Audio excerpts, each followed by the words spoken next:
Have you ever looked at dense forest scenes and thought that even with reference, this would be really difficult to paint with all of that messy detail?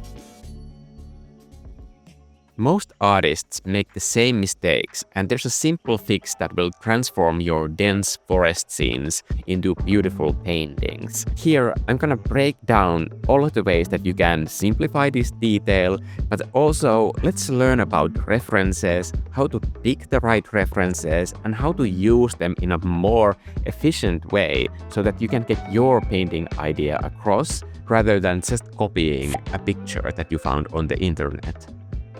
It's easy to divide the most common problems into 3 simple groups. If you do these 3 simple steps, then you will be able to master dense forests, and after that, all other nature elements will feel easy in comparison. So let's start. The first part is overcomplicating details. Here's some art advice that might sound controversial because it's not something that you hear that often. There's nothing inherently wrong with details. The problem isn't their presence, but their placement. Misplaced details can overwhelm your viewer and make your painting feel busy. There's a simple way you can make your details count because they are important. Before even making a single small brushstroke, after you have done all of your big block-in shapes, simply decide where those details will go. This will engage your design thinking, and that's going to be a common theme for all of these. By planning your values, shapes, and focal points, you can make these decisions that direct the attention to the theme and the story of your world. See these palm trees. The details are intentionally placed on this foreground tree here. It acts almost like a user instructions on guiding the viewer on how to see and interpret the 2 levels of less detailed palm trees in the background. Usually, the elements that you have in the foreground, they are the instruction booklet that your viewer is going to use for the rest of the painting. It's not easier to look at a painting where detail is everywhere. Give the instructions where it counts. This also saves a ton of time. My biggest challenge here was painting this foreground palm tree efficiently without spending an entire day on it. As I was doing this in a live stream, I couldn't afford to bore everybody with hours of work on a handful of leaves. I've already done that in the past. This painting, which admittedly doesn't have that great palm trees, those corner details took absolutely forever to make because I was so stuck on the reference that I was using. I was just mindlessly replicating that. And what do these palm trees actually help in this composition? They are way too detailed to be corner framing elements here, given that the main point of this piece is the iceberg. So the way that we use design thinking in placing details is placing them where it matters, not just as a focal point in your piece, but what is the main story that you want to tell. Here, for this scene, I have a real-life reference, but what I want to tell about this place, about this reference, the way that I see it, that story is that there is this clean, man-made road, but it's almost like being swallowed by this chaotic jungle-like forest on the right. So for that reason, I want the viewer to be spending more time on those details that are in the foreground forest and not that much on the road. The road is taking up a huge amount of this screen space. It's pretty much just flat detail. And that's by design. That is telling that story, and that gets us to the second point, which is 2 generic details, or what I like to call is appreciating bad reference. You've heard it a million times from other art teachers that you should always use references, but I'm going to challenge that. Instead of just repeating use references, damn it, I'm telling you use bad references. And this is something that I am really excited about, and I hope that this is the one point in this video that is going to open up new creative doors for you. do you really want your painting to compete with perfectly color-graded shot that already looks amazing? Let's say that you find that perfect photograph that some photographer has taken and posted on Pinterest. You're basically competing with that photograph if you're making a painting based on that. So let me introduce you to terrible photography. I take very quick reference photos with my phone. This forces me to actively engage my design thinking and problem solve rather than just copy what is there. Because what is there is honestly not that interesting. I mean, these are my photos. I'm not going to win any awards with these. Some say references only teach you to paint that one thing. But I think that's just a matter of how you're using those references. For this painting, I'm using mapcrunch.com. This gives you random street views on Google Maps, which I absolutely love. The reason why this, I think, is better than just finding some picture that some photographer took is that you have to frame your own composition here. And 360 cameras are also just inherently quite bad. I mean, even if they have a huge resolution, that resolution needs to be crunched into two-dimensional image, and after that, it's pretty much garbage. So I don't feel like I need to try that hard to make something that is better. When you're looking at your reference, try to find one interesting element that you want to show your viewers and make that be the entire point of your painting. What I want to take from this reference is the various different plant species and the way that this jungle is almost swallowing the road by being this chaotic wave on the ride. And the road, being a man-made element, just inherently has less detail. So that is why I designed those details that way in the first phase. But just as important as these elements that I find interesting is that what I don't need. What I don't need are details that compete with this idea. That tree is there factually in the reference, but I'm not going to be putting that in my painting. Why? Because this is my painting, damn it. It's not a Google Street View recreation. I get to decide what my painting is about. So you can have a reference and just use the elements that are useful for you and just let everything else go. And I see this a lot in my art students. Using a reference doesn't mean copying an existing image. It's there to assist you with the missing parts in your visual library. References are obviously great at developing your hand-eye coordination too, but to practice that skill, I always have the reference on a second screen or printed out. What matters here is that my reference is on a different scale that I cannot directly compare it to the scale that I see it on my iPad screen. That way, I have to look at the shapes and interpret them into how they fit into my existing piece. But if that reference image is on the same screen on the left, on the same size, all I really need to do is just to make sure that the top and the center are where they're supposed to be. And that way, I'm not really using my design thinking part of my brain and memorizing that shape into my visual library. I am just mindlessly copying.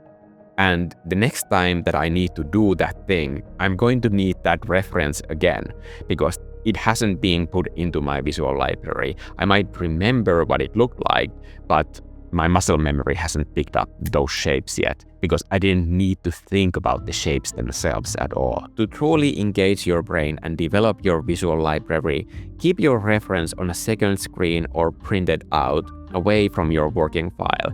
This forces you to interpret and implement shapes, not just repeat lines. And the next time that you are drawing an element similar to that, you will notice how much easier it is to do without that reference. How obedient you are to your reference is a spectrum, but if you're struggling with creating your own look, I recommend stretching the limits of what you consider art based on a reference.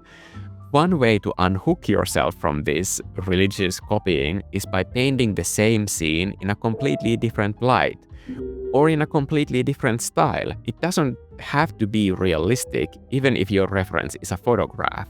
Or you could pick a palette you like and implement it into the scene you're working on. If you're working from mapcrunch.com or something similar, chances are those colors aren't that inspiring. So for these paintings, I made my own palettes, and then I just thought, okay, I have interesting greens here. I am going to use them in this painting. This is the palette I chose to use for this one. And palettes are always a starting point, so after the painting has progressed beyond the beginning phase, I always start just mixing the colors that are already on the painting. I'm going to put this palette on screen now, so you can steal it by screenshotting it right away.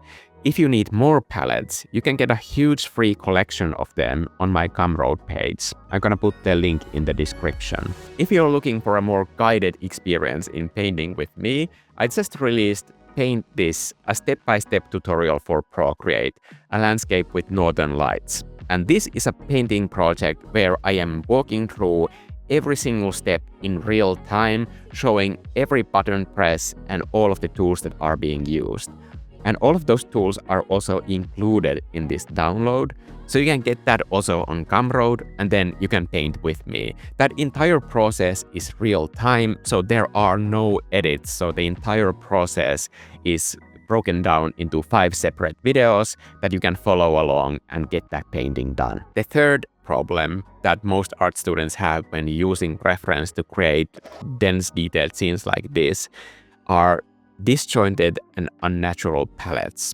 Now, the solution is not to just use my palettes. You can choose your own colors as well, and I'm gonna give you 3 simple tips on how I create my palettes and how you can create yours. First one is atmospheric perspective. In this painting, I have this wide variety of different hues of green and just a mess of detail. The sky color is tinting everything in this environment, and the further that we see far out in the distance, the more blue things get. The second principle that I always use in all of my paintings, and that's why it's so important, is light source tinting. The color of the light source tints every single surface in the entire scene.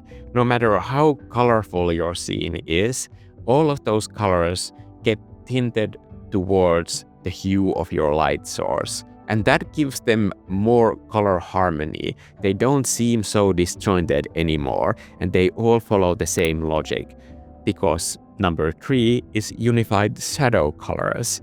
Because if you have already decided what the hue of your light source is, then your shadow colors will also be unified. And when you're painting dense forest scenes, there is also bounce light within the forest. And if you have tons of different elements out there, I don't need you to calculate bounce lights from every single plant and tree. You can just take all of the dark colors, mix them together, and decide that this is my bounce light color. And that is the way that your shadows look in there.